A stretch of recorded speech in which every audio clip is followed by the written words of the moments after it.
आणि आता पाहूयात बातमी 36 जिल्ह्यांची।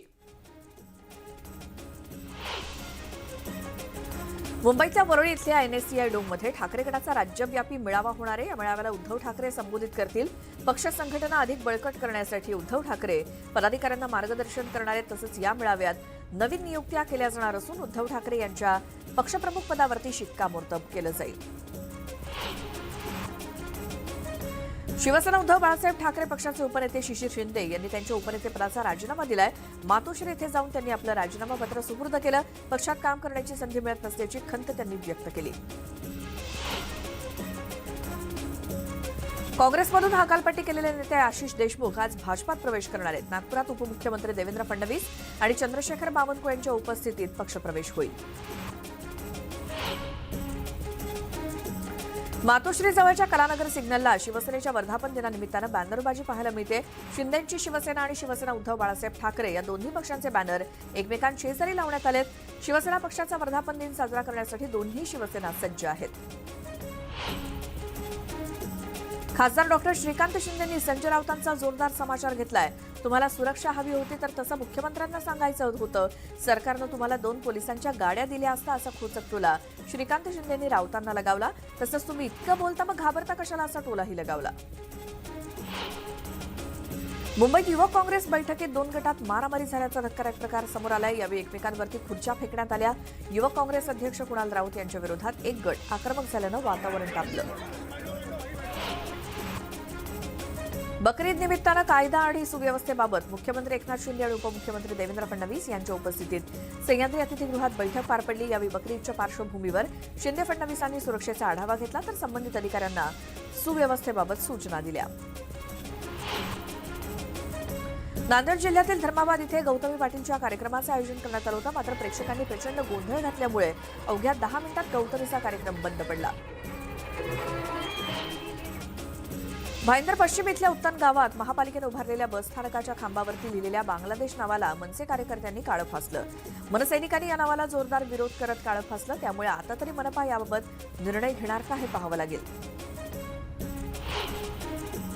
सांगलीत राष्ट्रवादी काँग्रेसच्या कार्यकर्त्याची गोळ्या झाडून हत्या करण्यात आली। 2 हल्लेखोरांनी नासला मुल्ला यांच्यावरती 8 राऊंड फायर केले। हत्येमागचं कारण अस्पष्ट आहे। या प्रकरणी पोलिसांकडून अधिक तपास सुरू आहे। बिपरजॉय चक्रीवादळामुळे मान्सूनचा वेग मंदावलाय। मान्सून सध्या कोकणातच रेंगाळलाय। त्यामुळे 22 जूनपर्यंत राज्यात पूर्वमोसमी पावसाचा अंदाज आहे। मध्य महाराष्ट्र मराठवाड्यात विजांच्या कडकडाटासह जोरदार पावसाची शक्यता आहे। तर पुण्यासह आसपासच्या भागात पावसाच्या सरी कोसळण्याचा अंदाज आहे। जळगावातल्या धरणगाव इथे कापसाच्या जिनिंगला आग लागली। वादळी वाऱ्यामुळे आगीनं रौद्र रूप धारण केलं होतं। दरम्यान अग्निशमन दलाच्या जवानांनी शर्थीचे प्रयत्न करत आगीवरती नियंत्रण मिळवलं। या आगीत शेकडो क्विंटल कापूस जळून खाक झाला। शॉर्ट सर्किटमुळे ही आग लागल्याचा प्राथमिक अंदाज आहे। मुंबईत समुद्राच्या खाऱ्या पाण्यापासून गोड पाणी निर्माण करणारा प्रकल्प उभारला जाणार आहे। मुंबई महापालिका आयुक्तांच्या मंजुरीनंतर निविदा मागवण्यात येणार आहे। पाण्याची वाढती मागणी पूर्ण करण्यासाठी महानगरपालिकेनं मनोरी इथे निक्षारीकरण प्रकल्प उभारण्याची घोषणा 2021 मध्ये केली होती आणि याच संदर्भात निविदेचा मसुदा तयार करण्यात आलाय।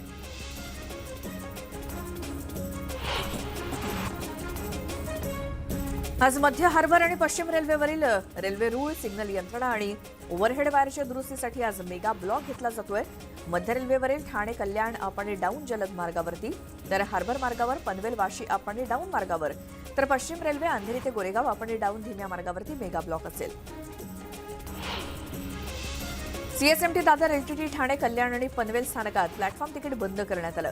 संध्याकाळी 7 ते रात्री 12:30 वाजेपर्यंत प्लॅटफॉर्म तिकीट बंद करण्यात आलंय। रेल्वे स्थानकांवरची गर्दी नियंत्रण आणि चेन पुलिंगच्या घटना रोखण्यासाठी हा निर्णय घेतला गेलाय। लातूरमध्ये वाहतूक पोलिसांकडून ट्रॅफिक अँबॅसेडर मोहीम राबवली जाते। सामाजिक संस्थांच्या वतीनं चौकात वाहतुकीच्या नियमांबाबत जनजागृती केली जाते। त्यासोबत वाहन चालकांना गुलाब पुष्प भेट दिलं जात आहे। उपक्रमाला चांगला प्रतिसाद मिळतोय। शहरातील महाविद्यालयांमध्ये सुद्धा उपक्रम राबवला जातोय। उरण ते मुंबई दरम्यानची जलसेवा आता पूर्ववत करण्यात आली आहे। बिपरजॉय चक्रीवादळामुळे समुद्र खवळल्यामुळे ही जलसेवा बंद करण्यात आली होती आणि या मार्गावरील प्रवासी बोटी 1 तासाऐवजी 2 तासांनी सोडण्यात येणार असल्याचं मेरिटाईम बोर्डानं म्हटलंय। मुंबईच्या अंधेरी पूर्व आणि पश्चिमेला जोडणाऱ्या गोखले पुलावरील डिसेंबर महिन्यात हा पूल सुरू होणार आहे आणि या पुलाच्या 2 मार्गिका पावसाळ्यापूर्वी सुरू करण्यात येणार होत्या. मात्र नियोजित वेळेत पूल वाहतुकीसाठी सुरू होऊ न शकल्यामुळे या वर्षाअखेरीस पुलावरून वाहतूक सुरू करण्याचं उद्दिष्ट आहे. प्रिन्सेस स्ट्रीट ते वांद्रे वरळी सागरी सेतू दरम्यान आकाराला येत असलेल्या सागरी किनारा मार्गामुळे मुंबईकरांना 7.5 किलोमीटर लांबीचा नवीन सागरी पदपथ मिळणार आहे. हा पदपथ लांबीनं मरीन ड्राईव्ह इथल्या पदपथापेक्षा मोठा असेल. या पदपथालगत समुद्री भिंत बांधली जाणार असून त्यामुळे सागरी किनारा मार्गाचं संरक्षण होईल. मुंबई अहमदाबाद बुलेट ट्रेनच्या मार्गातील 134.45 किलोमीटरचा उन्नत मार्ग बांधण्याचं कंत्राट L&T कंपनीला देण्यात आलं. या बांधकामात या मार्गावरील महाराष्ट्रातील ठाणे, विरार आणि बोईसर या 3 उन्नत स्थानकांचा समावेश आहे. त्यामुळे येत्या 4 वर्ष 2 महिन्यात राज्यातील ही 3ही स्थानकं आकार घेणार आहेत. गेल्या 1.5 महिन्यांपासून सातत्यानं वाढणारे देशांतर्गत विमान प्रवासाचे दर अखेर आटोक्यात येताना दिसत आहेत. विविध मार्गांवरील विमान प्रवासाच्या दरात 10% तब्बल 50% घट झाली आहे. देशांतर्गत विमान प्रवास दरात घट होत असली तरी आंतरराष्ट्रीय प्रवास दराच्या किमतीत मात्र चढ्याच असल्याचं पाहायला मिळतंय.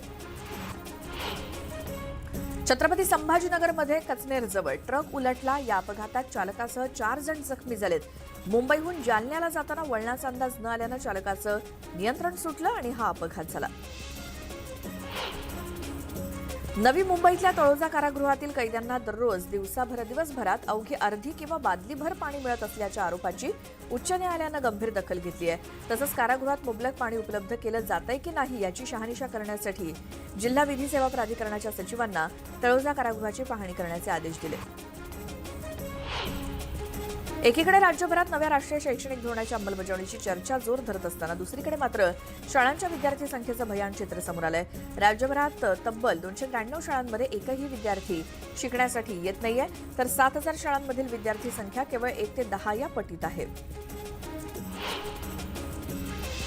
राज्यभरातून ITI प्रवेशासाठी 1 लाखापेक्षा अधिक विद्यार्थ्यांनी नोंदणी केली आहे. नोंदणी केलेल्या विद्यार्थ्यांची संख्या 1,05,000वरती गेली आहे. ऑनलाईन प्रवेश अर्ज करणं, अर्जात दुरुस्ती आणि प्रवेश अर्ज शुल्क जमा करण्यासाठी 11 जुलैपर्यंतची मुदत देण्यात आली आहे. 11 सप्टेंबरपर्यंत 1 सप्टेंबरपर्यंत प्रवेशाचे टप्पे पूर्ण होतील असं नियोजन करण्यात आलंय.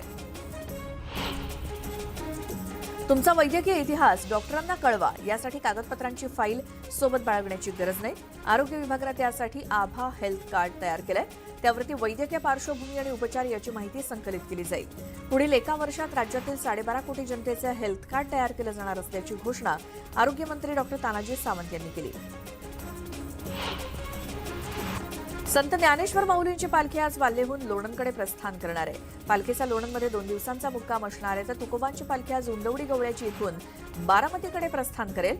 तुकोबांची पालखी शारदा विद्यालय इथे मुक्कामी असेल, तर संत तुकाराम महाराजांच्या पालखी सोहळ्यात अजित पवार सुद्धा सहभागी होणार आहेत. अखेर विठ्ठल मंदिराच्या कार्यकारी अधिकारी पदाचा शोध लागलाय. या शोध संपलाय. श्री राजेंद्र शेळके या उपजिल्हाधिकाऱ्यांना देवाची सेवा करण्याची संमती दाखवली आणि मंत्रालयाच्या विधी आणि न्याय विभागात त्यांनी पदभार स्वीकारला. त्यामुळे आता 20 महिन्यांपासून रिक्त असलेल्या खुर्चीवरती पूर्णवेळ कार्यकारी अधिकारी मिळाले आहेत.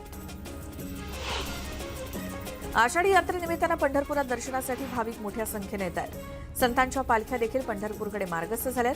श्री विठ्ठल मंदिरावरती आकर्षक विद्युत रोषणाई करण्यात आली आहे. आषाढी वारीच्या पार्श्वभूमीवर स्वच्छ भारत अभियान आणि माझी वसुंधरा संकल्पनेतून पंढरपुरातील भिंतीवरती वेगवेगळ्या साधू संतांची बोलकी चित्र आणि पोर्ट्रेट साकारण्यात आली आहेत. भिंतीवरील साधू संतांची बोलकी चित्र भाविकांचं लक्ष वेधून घेत आहेत. जुन्नर तालुक्यातील आणे इथल्या श्री रंगदास स्वामी महाराज पायी दिंडी सोहळा पंढरपूरकडे मार्गस्थ झाला. ज्येष्ठ वारकरी हबप नामदेव महाराज घोलप यांच्या हस्ते स्वामींच्या पादुका आणि वीणापूजन झाल्यानंतर दिंडी सोहळ्याला सुरुवात झाली. श्री तुळजाभवानी देवीला भाविकांनी अर्पण केलेल्या मौल्यवान वस्तूंची मोजणी सुरू आहे. आतापर्यंत 207 किलो सोनं, 2586 किलो चांदी आणि 354 हिऱ्यांची मोजणी पूर्ण झाली आहे. आणखी मोजणी प्रक्रिया सुरूच आहे. श्री तुळजाभवानी देवीला अर्पण केलेल्या मौल्यवान वस्तूंची मोजणी 15 वर्षांपूर्वी झाली होती. त्यानंतर एकदाही ही प्रक्रिया राबवली गेली नाही. कोल्हापुरातल्या फुलेवाडीतील राजू मोरे यांच्या कामाची पंतप्रधान कार्यालयानं दखल घेतली आहे. देवी देवतांचे जुने फोटो मूर्ती गोळा करून त्याचा पुनर्वापर करत मूर्ती तयार करण्याचं काम मोरे करतात. मोरे यांनी हा उपक्रम कोल्हापुरातील पंचगंगा नदी, शिंगणापूर घाट, प्रयाग, चिखली या ठिकाणी राबवला होता आणि त्याला समाजातून सुद्धा उदंड प्रतिसाद मिळाला. जळगाव जिल्ह्यातील रावेर तालुक्याला वादळी वाऱ्यासह आलेल्या पावसाचा फटका वीज सेवेला बसलाय. हा वीज पुरवठा खंडित झाल्यामुळे एसटीच्या संगणकीकृत प्रणालीतील 6 महिन्यांचा सॉफ्टवेअर डेटा करप्ट झालाय. त्यामुळे 8 दिवसांपासून रावेर बस आगारातील एसटी बस प्रवासी वाहतूक सेवा कोलमडली आहे. हिरव्या मिरचीच्या तोडणीला सुरुवात झाली असून छत्रपती संभाजीनगरच्या सिल्लोड तालुक्यातील आमठाणा इथे हिरव्या मिरचीची आवक सुरू झाली आहे. अशात लिलाव करून मिरची खरेदी करण्यास सुरुवात झाली आहे. जुन्नर तालुक्याच्या पूर्व पट्ट्यातील साकुरी गावात विहिरीत पडलेल्या बिबट्याला बाहेर काढण्यात वनविभागाला यश आलंय. भक्ष्याचा पाठलाग करताना बिबट्या विहिरीत पडला. या संदर्भात माहिती मिळताच वनविभागानं बिबट्याला रेस्क्यू केलं. बीआरएस पक्षाचे बॅनर सध्या जळगाव जिल्ह्यातल्या भुसावळ, यावल, रावेरसह अनेक भागात पाहायला मिळत आहेत. विशेषतः शहरातील झोपडपट्टी शेतकरी वर्गाला दिसतील अशा ठिकाणी हे पोस्टर्स लावण्यात आले. लातूरच्या विवेकानंद प्रतिष्ठानकडून वारकऱ्यांना मोफत आरोग्य सेवा दिली जाते. हॉस्पिटलचं एक पथक वारीत सहभागी झालंय. 29 जूनपर्यंत वारकऱ्यांना सेवा दिली जाणार आहे.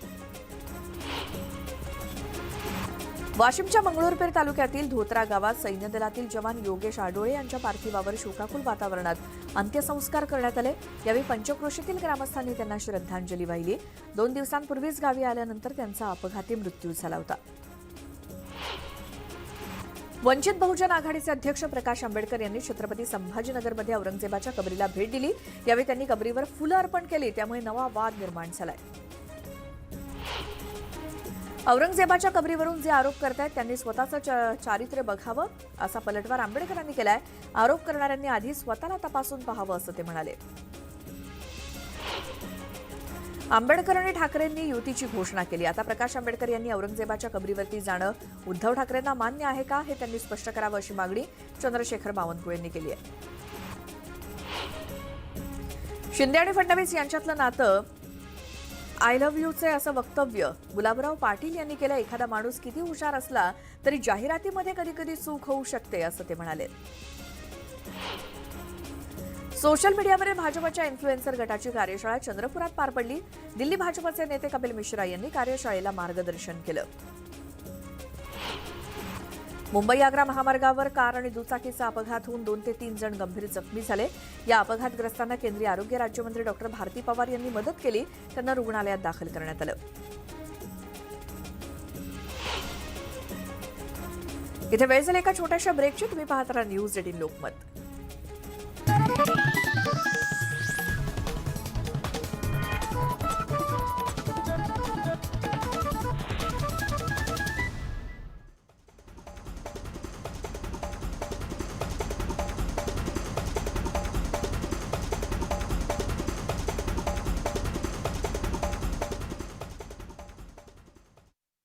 ग्रामपंचायत सतेज गटाच्या ताब्यात आलेली आहे. सोशल मीडियावरील भाजपच्या इन्फ्लुएन्सर गटाची कार्यशाळा चंद्रपुरात पार पडली. दिल्ली भाजप नेते कपिल मिश्रा यांनी या कार्यशाळेला मार्गदर्शन केलं. मुंबई आग्रा महामार्गावर कार आणि दुचाकीचा अपघात होऊन 2 ते 3 जण गंभीर जखमी झाले होते. या अपघातग्रस्तांना केंद्रीय आरोग्य राज्यमंत्री डॉक्टर भारती पवार यांनी मदत केली. या जखमींना आता रुग्णालयात दाखल करण्यात आलेलं आहे. विदर्भामध्ये ऐन जून महिन्यात आता चक्क हीट वेव्हचा इशारा दिला गेलेला आहे. येत्या 25 जूनपर्यंत मान्सून पाठ फिरवणार असल्याचा अंदाज हवामान विभागानं वर्तवलाय. 25 जूनपर्यंत सामान्य तापमानात सुमारे 5 अंशांपर्यंत वाढ होणार असल्यानं हीट वेव्हची शक्यता वर्तवली गेली आहे.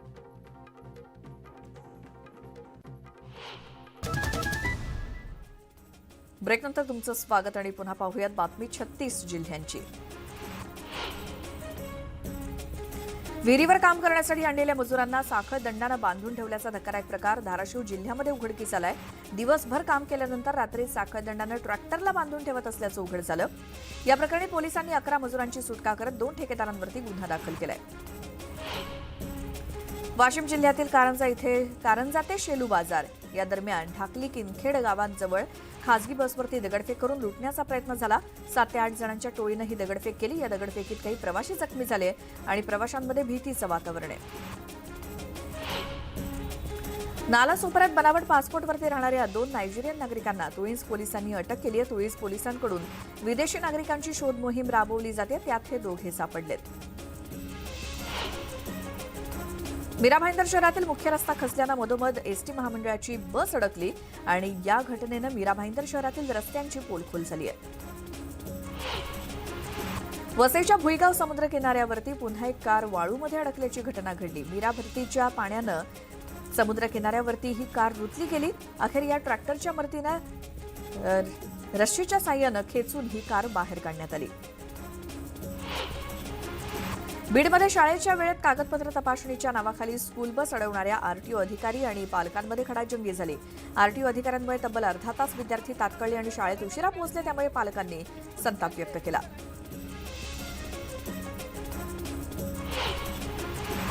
पबजी खेळताना झालेल्या ओळखीचा गैरफायदा घेत अहमदनगरच्या संगमनेर इथल्या तरुणीला हॉटेलवरती बोलवून तिचा विनयभंग करण्यात आला. तिला पळवून नेण्याचाही प्रयत्न झाला. बिहारच्या 2 तरुणांनी थेट संगमनेर इथे येऊन हा धक्कादायक प्रकार केला. मात्र सुदैवानं सतर्क नागरिक आणि हिंदुत्ववादी संघटनेच्या कार्यकर्त्यांमुळे मुलीच्या अपहरणाचा प्रयत्न फसलाय. अहमदनगर जिल्ह्याच्या नामांतरानंतर आता विभाजनाची मागणी जोर धरू लागली आहे. जिल्ह्याचं विभाजन करून श्रीरामपूर जिल्हा करावा या मागणीसाठी नागरिक आक्रमक झाले. त्यासाठी श्रीरामपुरात कडकडीत बंद पाळण्यात आला. शिंदे सरकारनं नामांतराचा प्रश्न सोडवला. आता विभाजनाचाही सोडवावा अशी मागणी केली जाते. महाराष्ट्र जीवन प्राधिकरण विभागाच्या भोंगळ कारभारामुळे बुलढाणा जिल्ह्यातील जळगाव जामोद शहराच्या जमजमनगरमधील रहिवाशांना मागील 3 महिन्यांपासून पिण्याचं पाणी मिळत नसल्यामुळे नागरिकांनी नाराजी व्यक्त केली आहे. वारंवार तक्रार करून सुद्धा प्रशासन दुर्लक्ष करत असल्याची खंत महिलांनी व्यक्त केली. इथे आणखी एक छोटासा ब्रेक घेऊन लगेच परत येऊयात. पाहत राहा न्यूज 18 लोकमत.